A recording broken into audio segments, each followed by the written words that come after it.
Good morning, all of you.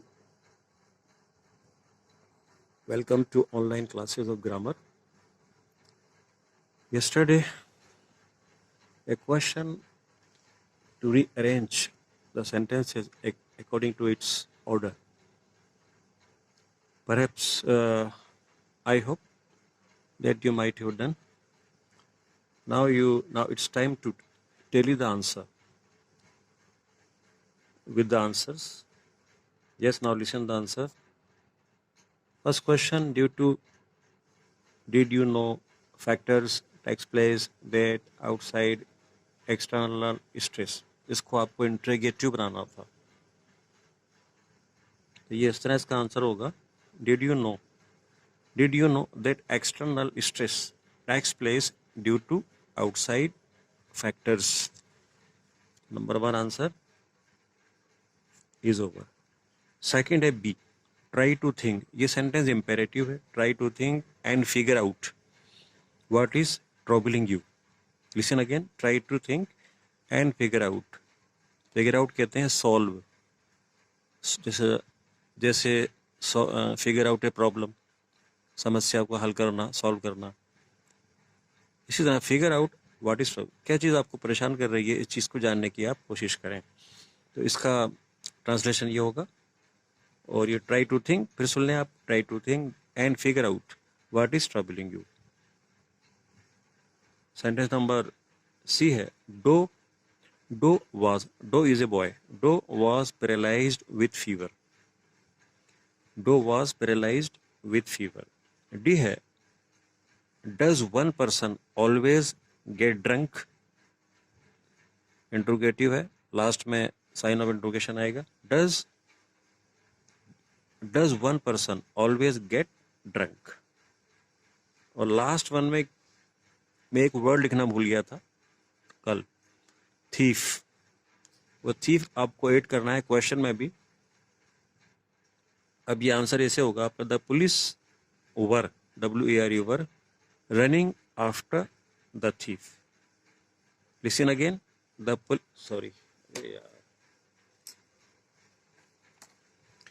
The police were running after the thief. Police plural है, इसलिए हम ये collective noun है, और वर आप इसके साथ हम वर लगाएंगे, वाद नहीं आएगा. ये आपके आंसर्स कंप्लीट हो गए.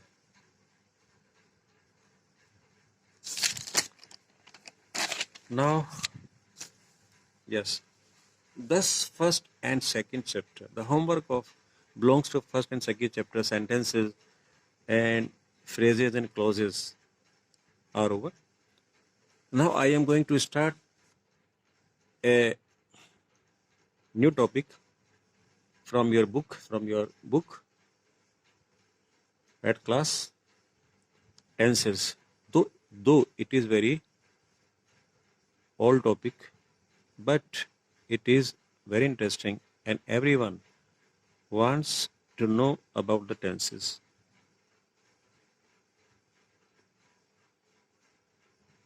First of all, the tenses are of the main tenses are of three kinds. ये three types. Number 1, present indefinite. Second है आपका past indefinite.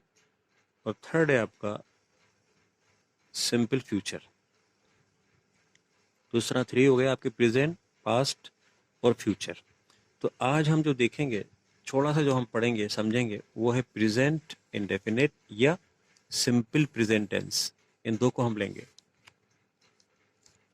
Simple present tense में हम हमेशा वर्ब की फर्स्ट फॉर्म यूज करते हैं.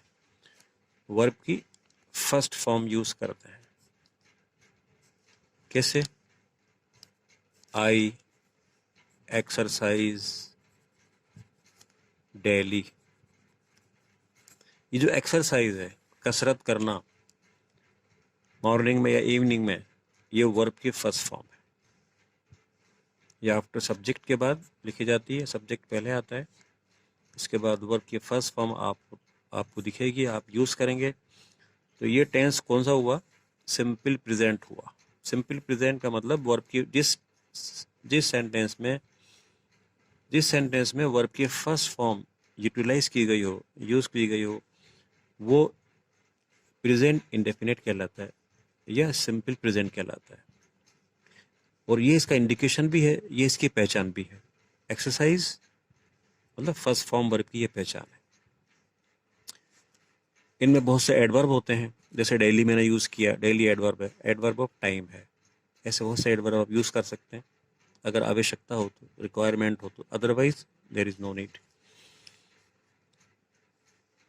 Simple present, simple present tense, ये सेंटेंस जो है आप, इसमें एफर्मेटिव और नेगेटिव दो तरह के, इनको दो तरह से बनाया जा सकता है। ये सेंटेंस आपका I exercise daily, I go to school every day, मैं रोज़ाना स्कूल जाता हूँ। My sister learns lesson every day, ये जो सेंटेंसेस हैं ये सेंटेंस कहलाएंगे एफर्मेटिव, मतलब सकारात्मक, इनको एफर्मेटिव कहते हैं। अब अगर हम इनको निगेटिव बनाएं, जो मैंने अभी बोले हैं, या मैंने जो यहाँ लिखा है I exercise daily, he takes tea in the morning, ठीक है, ये जो सेंटेंस है इनको मैं निगेटिव बनाना चाहता हूँ। अगर आप निगेटिव बनाना चाहते हैं या कोई भी इसको बनाना चाहता है तो हम क्या यूज़ करेंगे? देखिए आपके सामने टेक्स, इसमें वर्ब की फर्स्ट फॉर्म है, इसमें कोई हेल्पिंग वर्ब नहीं है, तो हम क्या करेंगे, हम इसमें डू या डज, ये दो हेल्पिंग वर्ब है, डू या डज, इनका हम यूज करेंगे इसमें। आई डू नॉट, हमें नोट लगाना है तो डू आएगा। आई डू नॉट एक्सरसाइज, ये फर्स्ट वाला है, I do not exercise daily, ये फर्स्ट सेंटेंस को हमने इसको निगेटिव बनाया। सेकेंड है he takes tea in the morning, he does not take tea in the morning, यह हमने नॉट के साथ डज लगाया। तो डू डज, इन दोनों में डिफरेंस क्या हुआ? डू डज में डज सिंगुलर है और डू प्लूरल है। तो हमने देखा कि I exercise daily, takes tea every in the morning, इस तरह से जो ये सेंटेंसेज है आपके, इनको जब हम नेगेटिव में चेंज करेंगे तो हम क्या यूज़ करेंगे? डू या डज। डज हम कहाँ लगाएंगे? जब सब्जेक्ट सिंगुलर होगा, जैसे ही, शी, इट, या कोई नाउन सब्जेक्ट हो, कोई नाम हो, इनके साथ हम डज लगाते हैं। डू के साथ ईएस लग जाता है, क्योंकि डू, डज जो है वो सिंगुलर है और डू प्लूरल है। We do, THEY, they do, I do, I singular है, लेकिन ये एक्सेप्शन में आता है, अपवाद में आता है। इस तरह से हमने देखा प्रेजेंट इंडेफिनिट के बारे में। इसको मैं फिर से रिवाइज कर दूं। प्रेजेंट इंडेफिनिट में वर्ब की फर्स्ट फॉर्म इस्तेमाल होती है, हमेशा हम वर्ब की फर्स्ट फॉर्म यूज करते हैं।